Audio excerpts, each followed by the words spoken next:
Hello everyone and welcome back to the Common Sense Crypto channel. As with you always, this is Rich doing another video today on XRP. So I hope you're all having a wonderful day today wherever you are in this great world. We're gonna talk about XRP.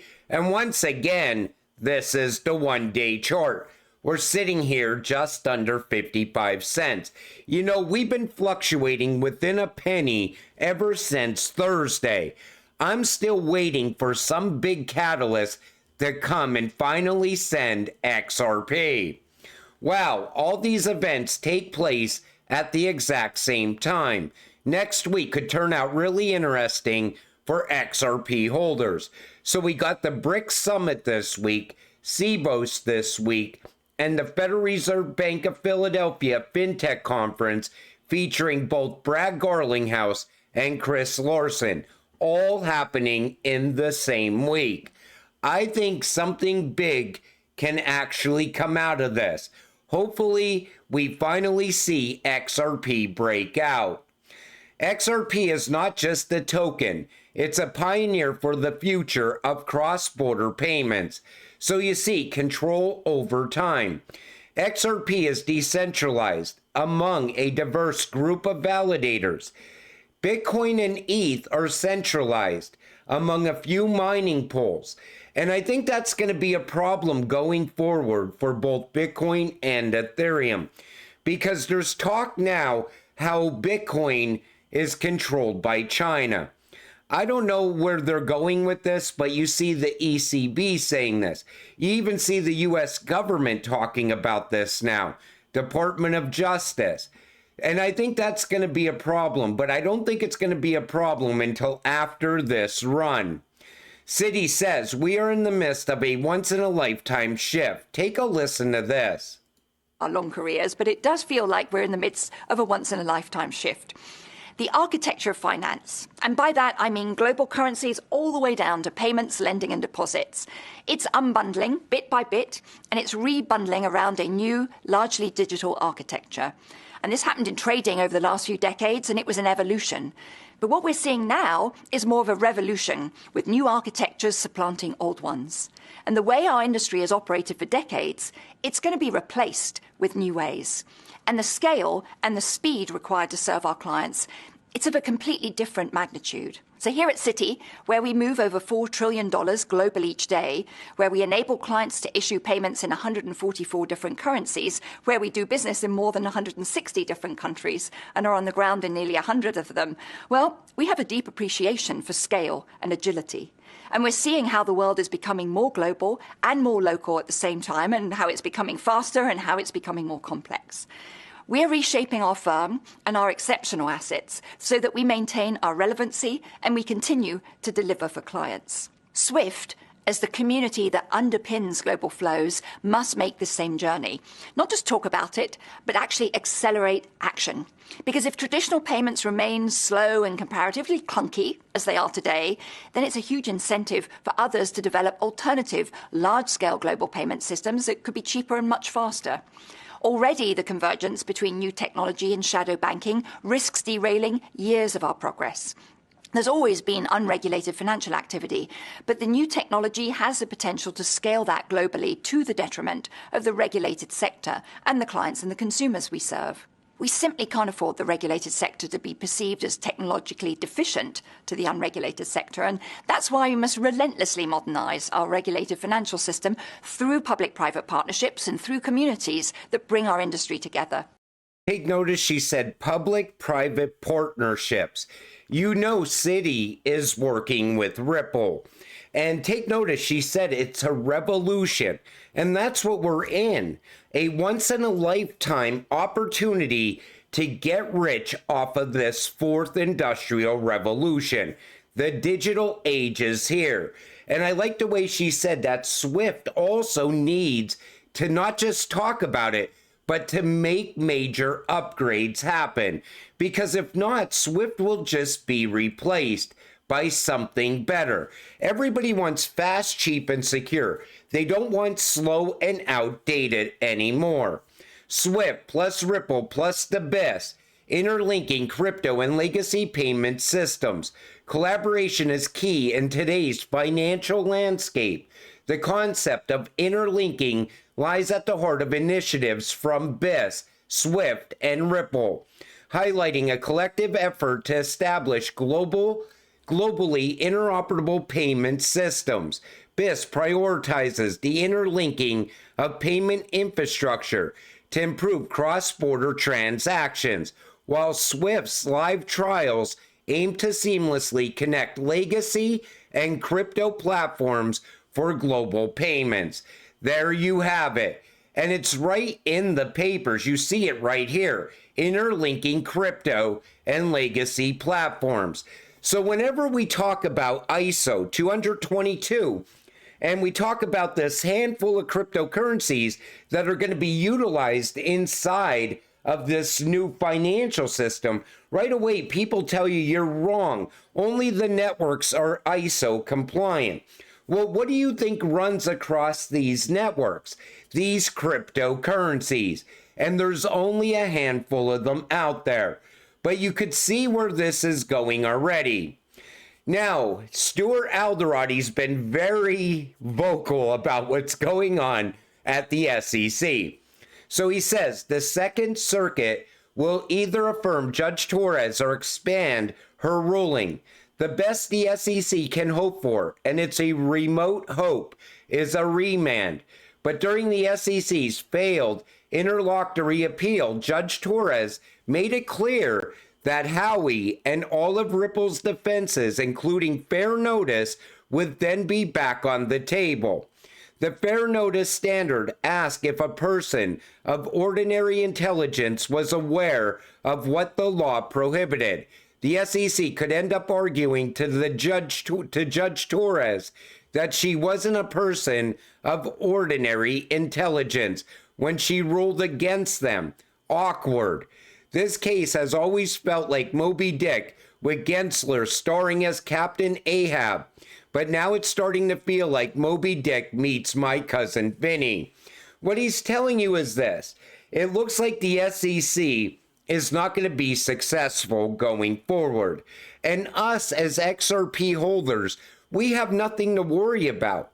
XRP is not going to be deemed a security going forward. SEC veteran weighs in on XRP lawsuit appeal deadline speculation. Now, there's a lot of people out there saying that they missed the deadline and that this is all going to be thrown out. But Mark Fogel says this: alas, in 30 years of litigation practice, both in the private and public sector, I can count on one hand the number of times filings happened more than an hour or so before the deadline. It's the way lawyers operate. Ask any attorney and they'll regale you with horror stories. Or to put it another way, if a lawyer files something early, it's not like all the other deadlines move up in response. File on day 1 or day 14. The opposing brief is still due the same day. The hearing is the same date, etc. Nothing is delayed and nobody is prejudiced by waiting. And we all knew that the SEC was going to wait until the last minute. They want to drag this out as long as they possibly can. And all they really want is just more money out of Ripple. Then there's this. Oh, look, Elon said XRP. Take a listen. To control. This is definitely not an endorsement or lack of endorsement for XRP. But I do think crypto, by its very nature, it helps with individual freedom. And I think he's right. You know, crypto should remain free. It should remain an investment opportunity for any working 9-to-5 guy or girl to come into this space and make a lot of money, make life-changing money. Because that's what crypto offers to the ordinary person out there. Interesting that PayPal has always had the best opinion of Ripple and was therefore also invited to Ripple Swell 2024. This year, PayPal recognizes Ripple's achievement in advancing the Internet of Value. Take a listen to this from the CEO of PayPal. Waiting for you to say more, Brett. Because literally every time I listen to Brad or Chris Larson before that, I learn a little bit more. So every time he listens to Brad or Chris, he learns a little bit more.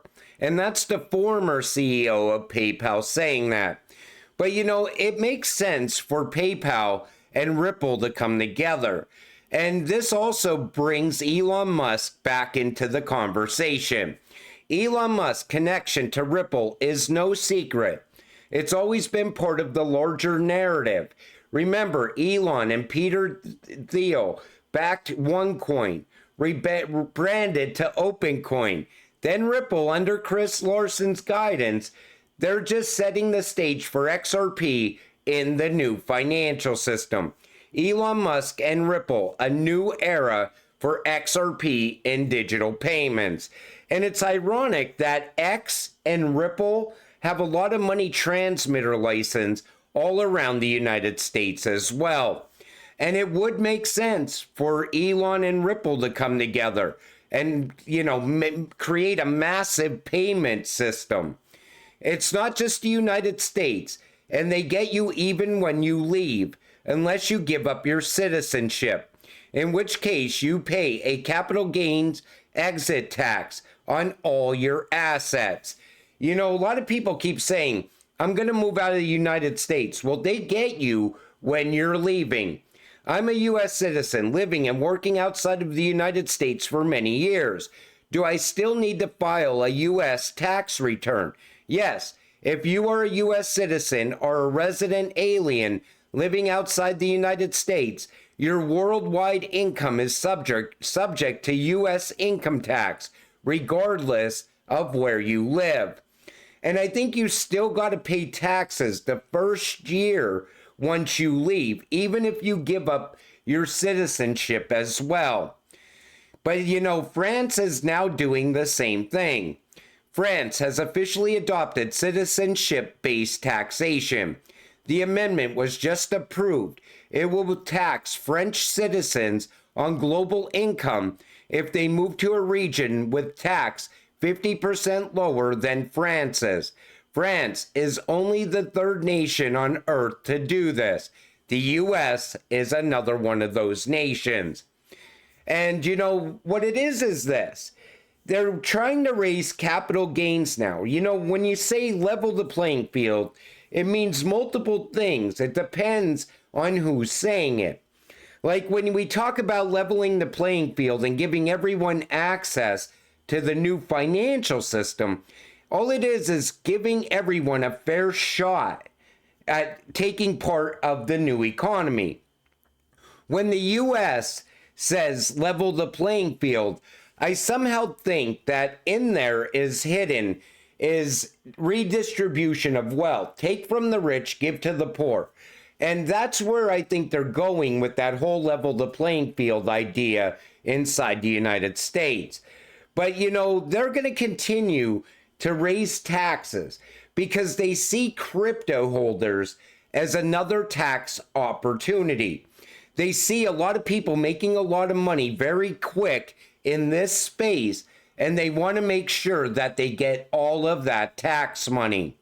But you know, right now we're looking at XRP sitting here just around 55 cents. You know, by the end of this year, XRP is going to look a lot different. Everybody says, when is alt season going to happen? Alt season can start as soon as today. It could start at any moment. We are that close. And you know, all it takes is Bitcoin to start taking off and the Bitcoin dominance to start to fall at the same time. That will take us into alt season. But everybody's still predicting a new all-time high for XRP by the end of this year. It looks like it's going to be a very exciting time ahead. And until it happens, all you got to do is stay patient, stay positive, so we can get rich together. With that said, I'm going to wrap up this video. I want to thank you all for watching. I appreciate all of you. I'll see you in the next one. Have a great night.